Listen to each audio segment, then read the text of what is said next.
ইখলাসের সাথে 7 বছর আযান দিলে জাহান্নাম থেকে মুক্তির পরোয়ানা। ইখলাসের সাথে 12 বছর আযান দিলে জান্নাত ওয়াজিব হয়। কিয়ামত দিবসে মুয়াজ্জিনের গর্দান সবচেয়ে উঁচু হবে।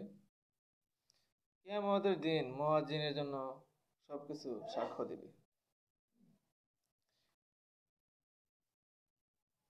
হযরত ইবনে আব্বাস রাদিয়াল্লাহু আনহু থেকে বর্ণিত, তিনি বলেন, রাসূলুল্লাহ সাল্লাল্লাহু আলাইহি সাল্লাম ইরশাদ করেছেন, যে ব্যক্তি সওয়াবের আশায় 7 বছর আযান দিবে, জাহান্নামের আগুন থেকে তার মুক্তির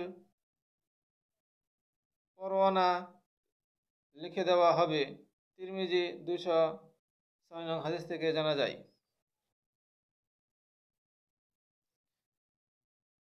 এই হাদিস থেকে আমরা বুঝতে পারলাম আজান, ইমামতি কিংবা দ্বীনি তালিম, তরবিয়তের কাজ করে বিনিময় গ্রহণের অনুমতি না থাকলেও উলামায়ে মুতাআখিরিন এটাকে জায়েজ বলেছেন। সুতরাং এই মাসআলার বিধিতে কোনো মুয়াজ্জিন আজান দিলে পরিশ্রম গ্রহণ করলেও সে হাদিসের বর্ণিত ফজিলত অর্জন করতে সক্ষম হবে। তবে শর্ত হলো ইখলাসের সাথে আজান দিতে হবে। ইখলাস ছাড়া আজান দিলে এই ফজিলত সে পাবে না। যদি সে অর্থকে মুখ্য মনে করে বা দুনিয়াবি যশ খ্যাতির জন্য মানুষ ভালো বলবে এরকম যদি থাকে, তাহলে সে এর ফায়দা পাবে না। তাই ইখলাসের সাথে আজান দিলে এর ফায়দা রয়েছে। ইখলাসের সাথে 12 বছর আজান দিলে জান্নাত ওয়াজিব। হযরত ইবনে ওমর রাদিয়াল্লাহু আনহু থেকে বর্ণিত, নবী করিম সাল্লাল্লাহু আলাইহি সাল্লাম ইরশাদ করিয়াছেন, যে ব্যক্তি একাধারে 12 বছর ইখলাসের সাথে আজান দিলেন, তার জন্য জান্নাত ওয়াজিব হয়ে গেছে। তার প্রত্যেক আজানের বিনিময়ে 60টি এবং প্রত্যেকটি ইকামতের বিনিময়ে 30টি করে নেকি লেখা হবে। ইবনে মাজাহ 728 নং হাদিস থেকে জানা যায়।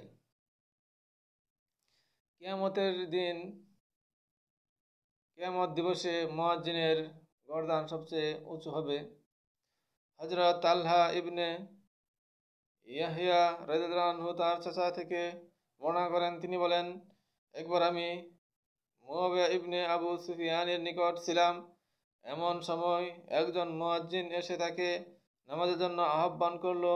তখন মুয়াবিয়া রাদিয়াল্লাহু আনহু বললেন, আমি রাসূলুল্লাহ সাল্লাল্লাহু আলাইহি সাল্লামকে বলতে শুনিয়াছি, কিয়ামতের দিবসে মুয়াজ্জিনই হবেন মানুষের মধ্যে সর্বোচ্চ গর্দান বিশিষ্ট, অর্থাৎ মুয়াজ্জিনগণ সর্বাধিক সম্মানিত হবে। মুসলিম 878 নং হাদিস থেকে জানা যায়, সহিহ মুসলিমের হাদিস থেকে জানা যায় এবং ইবনে মাজার 725 নং হাদিস থেকে জানা যায়। কিয়ামতের দিন মুয়াজ্জিনের জন্য সবকিছু সাক্ষ্য দিবে। হযরত বারা ইবনে আজিব রাদিয়াল্লাহু আনহু থেকে বর্ণিত, নবী করিম সাল্লাল্লাহু আলাইহি সাল্লাম ইরশাদ করিয়াছেন, নিশ্চয় আল্লাহ তাআলা এবং তার ফেরেশতাগণ প্রথম কাতারে নামাজ আদায়কারীদের উপর রহমত নাজিল করেন। ফেরেশতাগণের রহমত এবং ফেরেশতাগণ রহমতের দোয়া করেন। আর মুয়াজ্জিনের আজানের ধ্বনি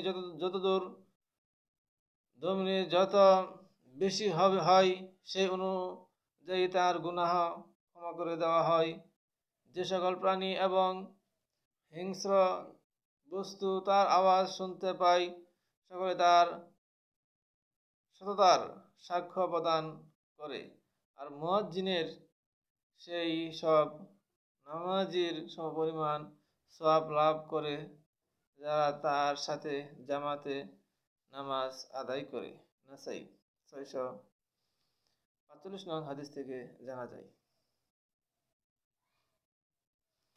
যাক, আমরা এর দ্বারা বুঝতে পারলাম যে নামাজের গুরুত্ব কতটুকু বেশি। তাই